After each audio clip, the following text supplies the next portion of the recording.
dramatic entrance. If you're not watching this on video, no, Bella, I'm not inviting you up here. If you're not watching this on video, you just missed a very dramatic entrance. But welcome back, guys, to this week's episode of Every Dirty Detail, starring me and just me because I'm clearly lacking friends, lacking anyone who wants to be on the podcast. So it's me. Okay, she's not supposed to be on the couch, but here we are. She's gonna sneak up here. No, not in my face. No.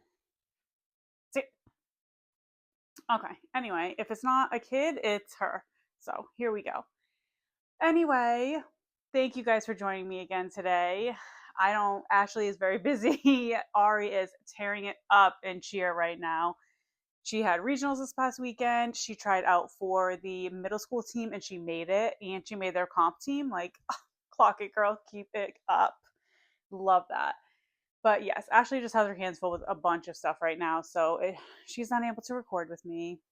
And yeah, I don't really have any other people to record. So Ray is sleeping. The kids don't want to record. And yeah, so here we are. Oh, if anyone sat through last week's very awkward episode, I really appreciate you because it was so weird to be on camera by myself, like with no one. I don't know what it is, but talking to the camera versus like talking to somebody else seems so different to me. And talking to the camera makes me feel so awkward, but we are trying to figure it out here. One of my kids was just going to come down the stairs and they heard me talking and turned around. I think when they see me break out the camera, they like run for their lives. Huh, Bella girl? Yeah, they do. Anyway, this past week, I don't know what it is, but I feel like I've done a lot that's brought me out of my comfort zone. For instance, obviously recording the podcast by myself like brings me way out of my comfort zone. Bella, bring you up on the couch. Things like that. What else have I done? I've definitely been, if you follow me on TikTok, I've been recording a lot more and like actually talking to the camera again, really trying to get myself used to doing this. So I've been doing a lot of that on TikTok, going over different things I like to put in my hair. I feel like that was the easiest thing for me to talk about was my hair. So that was what I defaulted to immediately. We we started talking about that on TikTok a lot and doing a lot of like different things, just experimenting, which has been a lot of fun, but definitely out of my comfort zone. And then the other day, I was talking to this girl in the sauna at the gym, and I'm not someone who normally like I headphones on at the gym. I don't want to talk to anyone. I'm awkward sometimes, so I headphones on and I just do my thing. But she was sitting in the sauna and she had been in the sauna the week before and her perfume smelled amazing. So that was kind of like a conversation starter. And I was like, oh my God, I love your perfume. Like, what is it? And she showed me what it was. And then I noticed that she like set up a tripod. She was like kind of sitting behind me.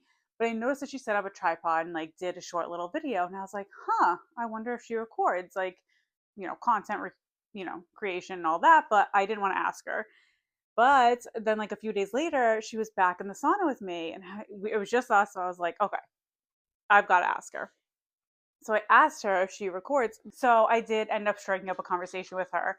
It was just us two, so no one else was listening, but I did strike up a conversation. And I just asked her, I was like, hey, I noticed that you brought your tripod in here and you recorded like a short little video. Is that something that you actually do? Like, do you post a lot online? And she's like, actually, I do.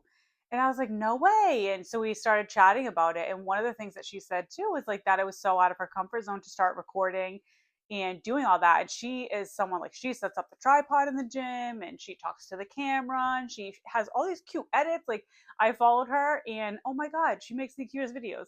But she like does all these little cute things to it. But anyway, she said to me too, she was like, that talking about how it was out of her comfort zone to start doing this and that she started just like in January, I think, on Instagram. And I mean, she has like almost 25,000 followers and she just posts every day. She posts what she does at the gym, a lot of her workouts. And unfortunately, I can't understand a lot of her videos because she's speaking in Creole, but I do love to still watch them anyway. But she does a lot of talking to the camera and all these different things. And she was, she looks at me and she's like, before I started recording, I was a very shy girl. She's like, I wouldn't have even looked in your direction. Like, I would have just sat in the sauna and like looked down, like not struck up a conversation or anything. So it was out of her comfort zone too. And I was like, damn, like a lot of people have always said, oh, get out of your comfort zone, get out of your comfort zone. Easier said than done. It's never been something that I thought I'd be able to do. And hearing her story and like actually sitting there talking to someone who's done it, like versus just hearing like a motivational speaker online or something like that, that would, that's their job. They talk about that stuff. But to actually sit and talk to someone and have them kind of explain to you, like, yeah, I got out of my comfort zone and like all of these great things are happening. Like she's building a community online. She's made friends. People in the gym know who she is. Like it's great. I love it. And I loved her story. So I had to share that. But it just went along with the whole, getting out of your comfort zone. Like that is what I'm trying to do. It is very uncomfortable. I critique the shit out of myself. Like when I'm editing or I watch something else, I'm like, oh God, or oh, I hated that angle or whatever it is. But I've just been trying to put that aside and just keep posting and keep putting things out there because I know that's the only way I'm going to get better at it. And hopefully sooner or later, I will have a friend or somebody here recording with me because I do feel like these podcasts go a lot easier when I have someone talking to me versus me just talking to the camera. I run out of things to say or I get awkward and panic. But anyway, it's a work in progress. So if you have any other stories about coming out of your comfort zone and how it's worked for you, like I would love to hear them. Gives me the motivation to keep going and keep posting and keep doing all these things because it's definitely an awkward thing and it's something that takes a lot of practice and there's recording and then there's the editing. There's all of the other things all involved in it and it's just so many moving parts. But yeah, I'm trying to get the hang of it. So we're working here. We're trying between putting things out on TikTok, recording the podcast, editing all the things. Like it's a lot. David just signed, we just registered him for basketball. So he actually is going to be trying out for the freshman team. Alex is at work all the time. He's got his friends and Manny's always in 1,000 directions. So like, I just feel like we are running like chickens without a head cut off lately, but I'm still trying to get this done. And yeah, I know this is another short episode. Like I said, I feel awkward when it's just me because I don't have anyone else to talk to. But I still obviously, like I said, this is something I love to do. I like to put these out and I'm going to try my best to continue to do this every week. I don't know if I might have to go to every 2 weeks. We'll see. But yeah, anyway, thank you guys for listening to me yap for the last, like, I don't know, 10 or so minutes. I appreciate it. And I will see you next week. Thank you. Bye.